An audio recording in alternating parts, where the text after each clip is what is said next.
मेरे ख्याल से इस मूवी को इंडिया और पाकिस्तान के लोगों से ज़्यादा कोई नहीं समझ सकता। जिन्होंने आज तक स्टार प्लस, सोनी, हम, जियो वगैरह के कोई ड्रामे नहीं छोड़े, फिर उसके बाद मूवीज़ वगैरह नहीं छोड़ी बॉलीवुड की, तो उनसे ज़्यादा मेरे ख्याल से इस मूवी को कोई नहीं समझ सकता। और इवन के वो अंग्रेज़ जिन्होंने इस मूवी को बनाया, वो भी वो फील नहीं हासिल कर सकते जो हम सिनेमा में बैठकर इस मूवी की फील को हासिल कर सकते हैं। अब वो क्या है वो मैं आपको बताता हूँ इस इंट्रो के बाद।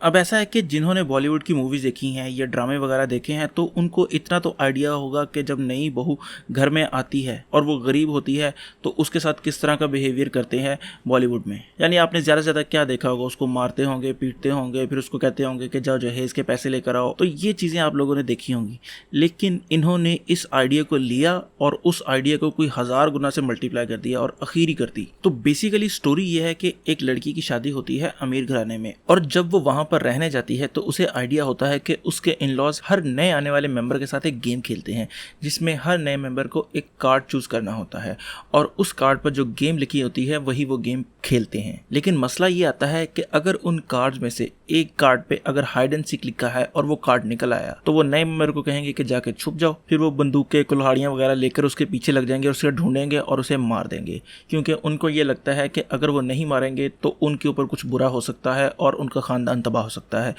खैर वो लड़की आती है और वो कार्ड चूज करती है और उसका कार्ड वही निकल आता है, उसके ऊपर हाइड एंड सीक लिखा है। तो उस लड़की को पता तो नहीं होता कि क्या होना है, तो उस लड़की को वो कह देते हैं कि जाके छुप जाओ। वो समझती है कि मेरे साथ छुपन छुपाई खेलेंगे, तो वो जाके छुप जाती है। फिर आहिस्ता आहिस्ता उसके सामने रिवील होना शुरू हो जाता है कि ये क्या, ये तो सारे उसे मारने वाले हैं।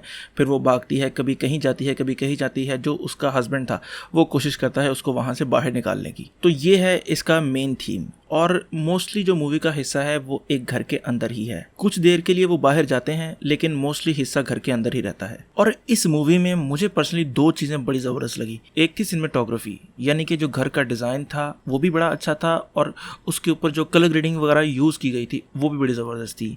और दूसरी जो चीज़ थी जो मुझे बड़ी ज़बरदस्त लगी वो थी जो मेन लीड एक्ट्रेस थी उसकी परफॉर्मेंस। क्या ज़बरदस्त परफॉर्मेंस दी है। और अगर आपने देखा हो या मूवी देखी है या ट्रेलर ही देखा हो तो अगर आप गौर करें तो आपको मार्गरेट रॉबी की कॉपी लगेगी वो, यानी कि ऐसा लगेगा कि सेम मार्गरेट रॉबी ही देख रहे हैं आप। लेकिन परफॉर्मेंस वाइज उस लड़की ने बहुत ही कोई हैवी परफॉर्मेंस दी है। इसके अलावा एक और चीज़ उस मूवी में थी, यानी कि मूवी तो थ्रिलर थी लेकिन उसमें थोड़ी सी डार्क कॉमेडी भी थी। आपको फील नहीं होगा कि वो कॉमेडी कर रहे हैं, लेकिन वो कॉमेडी थी और आपको हंसी भी आएगी उनकी चीज़ों पर।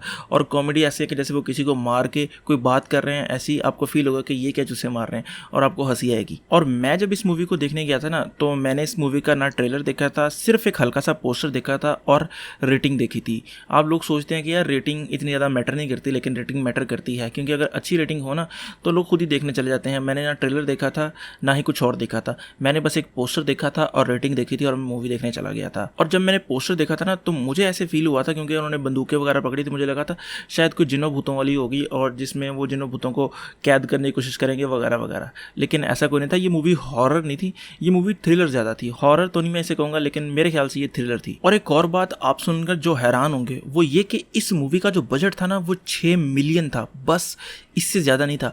और इसकी जो बॉक्स ऑफिस कलेक्शन होगी ना वो यकीनन इससे ज़्यादा ही होगी। और ये तो मेरे ख्याल से 1-2 हफ्ते के अंदर ही इतना पैसा पूरा कर लेंगे। और मेरा नहीं ख्याल कि ये कोई बहुत ज़्यादा पैसा है कि यहाँ पाकिस्तानी या इंडियन मूवीज़ नहीं लगा सकते, बल्कि इससे ज़्यादा बॉलीवुड वाले पैसा लगाते हैं लेकिन वो मूवी अच्छी नहीं बना पाते। क्यों? क्योंकि दिमाग में आइडियाज़ नहीं है, दिमाग में सिर्फ एक ही चीज़ भरी हुई है, हाँ इसको रीमेक कर लो, इसको कॉपी कर लो, ऐसी चीज़ें कर लो, बस यही इनके लिए काफ़ी है। और बहुत कम डायरेक्टर्स हैं जो थोड़े से क्रिएटिव हैं, जो सोचते हैं कि क्या करना है और कैसे करना है। बाकी तो बस रोहित शेट्टी जैसे हैं। अच्छा, मैं उन चीज़ों की बात कर लेता हूँ जो मुझे इस मूवी में अच्छी नहीं लगी। पहली चीज़ एक था स्टार्ट में ना जब ऐसा सीन शुरू होना था कि वो हाइड एंड सीक खेलते हैं, तो उसके बाद एक सीन आता है कि वो मोनोलॉग करती हुई जा रही है। यानी कि मोनोलॉग होता है कि हीरो आता है, फिर स्लो मोशन होना शुरू हो जाता है और थोड़ी सी हवा चलती है, वो अपने बाल सेट करता है, बेल्ट ठीक करता है, इस तरह की चीज़ें होती है। आपने देखे होंगे मोनोलॉग वगैरह।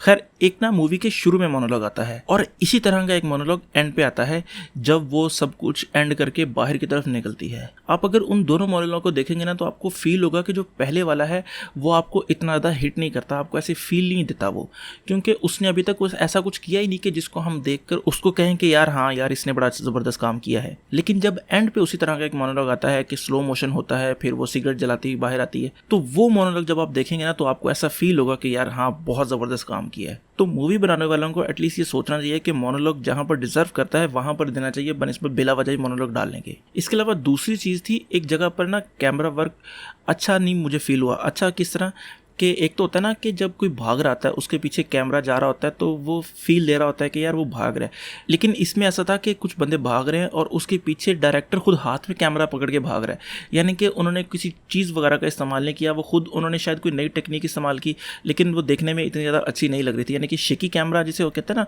वो बहुत ज़्यादा अजीब लग रहा था। ये दो चीज़ें जो हैं वो मुझे इतनी ज़्यादा अच्छी लगी। इसके अलावा एक और चीज़ थी, इस मूवी को ना वो थोड़ी देर के लिए घर से बाहर भी ले गए थे, लेकिन ज़्यादा मज़ा तब आता कि अगर ये मूवीज़ पूरी की पूरी घर के अंदर होती और वो आइडियाज़ लगाती कि कैसे मैं इस सब को टैकल करूँ घर के अंदर रह के। खैर वो भी एक मूवी का हिस्सा था जो कि अच्छा था, बुरा नहीं था, मैं बुरा नहीं कह रहा, मैं वैसे एक अपनी बात कर रहा हूँ कि मुझे ऐसा फील हुआ कि अगर वो घर के अंदर ही रहती ना और आइडियाज़ लगाती तो ज़्यादा बेहतर होता। तो मेरे ख्याल से ये मूवी काफ़ी अच्छी है और इस वीकेंड पे जितनी भी मूवीज़ बाकी लगी हैं इधर पाकिस्तान में, उनमें से ये काफ़ी अच्छी चॉइस है देखने के लिए। तो आप इस वीकेंड पर जाकर इस मूवी को देख सकते हैं। और अगर मैं इस मूवी की रेटिंग की बात करूं तो मैं इस मूवी को रेट करूंगा 8.5 आउट ऑफ 10। तो अगर आपको ये रिव्यू पसंद आया है तो इस वीडियो को लाइक करें, कमेंट करें और सब्सक्राइब ज़रूर करें। तो खुश रहें, खुश रखें, अल्लाह हाफिज़।